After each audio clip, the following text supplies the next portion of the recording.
Ngonyama kaMagonya, uMagonya wesitshaba, incube engeyona umzila nkatha ngoba yazila ukudla yazila isidwaba isingathi silo.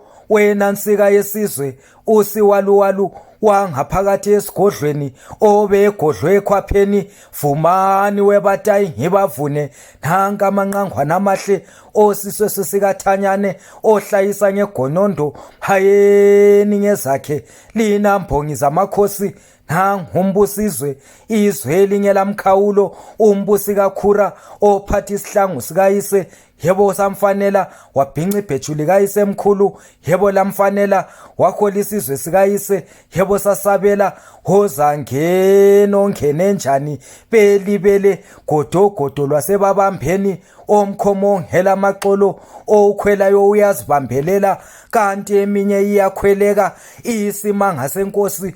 Yebo ngokukhalipha nxa zonke inkonyane enhle kwelakithi komthwakazi, inhlamvu yelanga ekhanyise ngomnyama.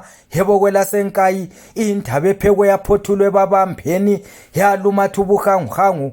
Yebo emaphepheni lasemsakazweni izulu elidume ngomnyama laziwa ngabaphesheya komfula umzingwane, laziwa ngabaphesheya komfula umanzamnyama. Izulu elidume futhi laziwa ngabaphesheya